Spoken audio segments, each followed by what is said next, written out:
Không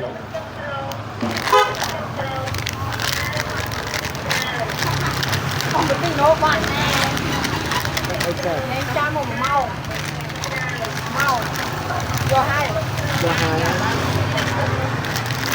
Đồng phơi chỉ đợi chọn ra, chỉ đợi chọn ra từ. Anh em đi nuôi tình cho anh đi nuôi ăn.